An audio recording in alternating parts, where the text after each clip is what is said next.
Ya, ini gerakan pemanasan atau warming up yang kedua adalah jongkok kocok. Nah, kita lihat di sini atau peserta ini dia harus berusaha meluruskan selurus mungkin tulang belakangnya. Ada yang melakukan begini lebih bungkuk, coba lebih bungkuk Pak. Nah, ada yang melakukan begini, tapi kita tidak menyebut ini sesuatu yang salah. Kalau dilakukan begini, ada bedanya nggak Pak? Ini lebih teregang, dan membuat struktur tulang belakang ini kalau semakin tua semakin mudah bungkuk. Jadi kalau ini dilakukan lebih lurus pada saat jongkok kocok, maka dia akan mendapatkan kemanfaatan.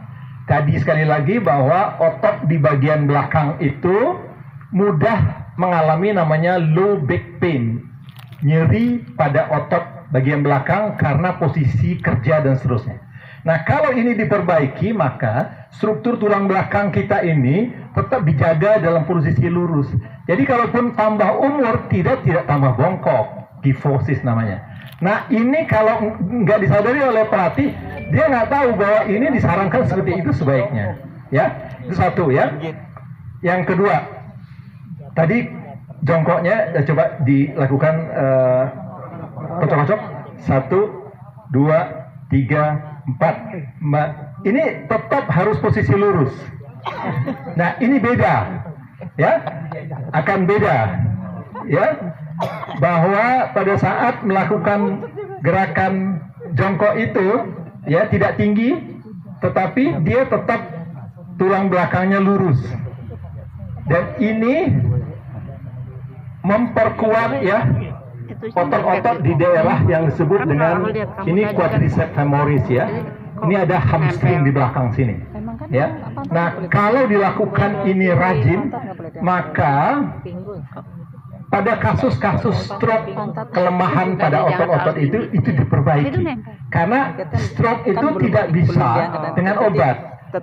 Kekuatan ototnya tidak bisa nambah. Tapi kalau ini dilakukan dengan baik, pertama kekuatan otot-otot depan pahanya meningkat, belakang pahanya hamstring tadi juga meningkat.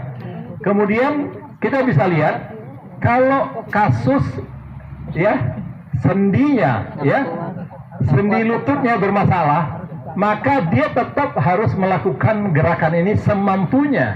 Kenapa? Karena dia menambah namanya range of motion dari lututnya. Range of motion itu artinya gini, ini bisa ditekuk, range of motion itu bagus. Tapi ada orang yang sampai di sini dia nggak bisa tekuk lagi. Ini namanya sempit range of motionnya nih. Jadi gerakan gerakan lututnya ini tidak bisa lebih luas, ya. Jadi terbatas. Nah, kalau ini kita bisa pertahankan sampai usia tua, maka yang terjadi adalah kita mampu menekuk lutut. Jadi kalau begitu bisa tetap bertahan, bisa sujud pada saat sholat, ya, bagi yang muslim. Yang kedua yang kita bisa lihat adalah bahwa dengan mengocok-ocok itu, maka yang terjadi adalah cairan sinovial.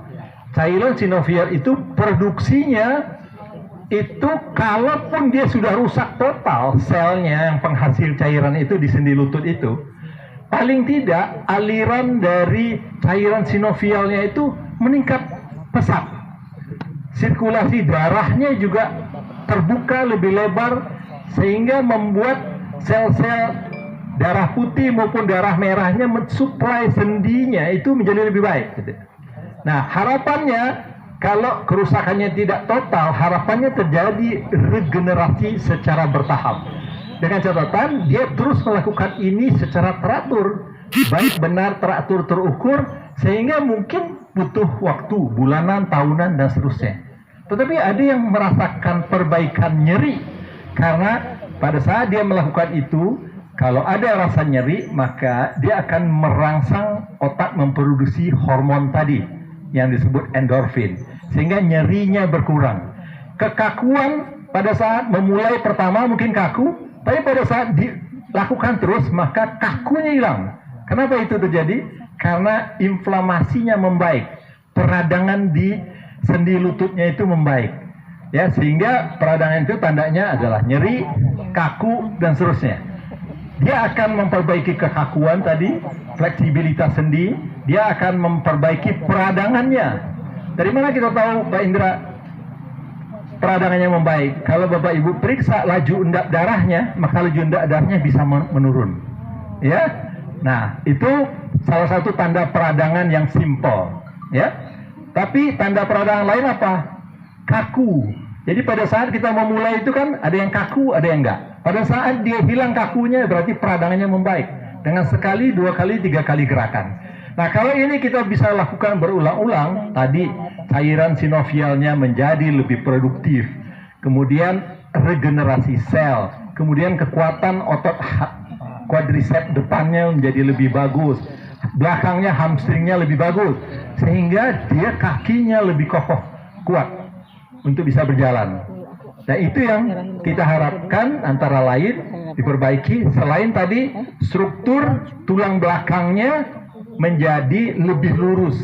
Kalau posisi atau postur seperti ini dipertahankan, maka usia berapapun mudah-mudahan tidak bungkuk seperti kebanyakan lansia. Kira-kira demikian. Kelas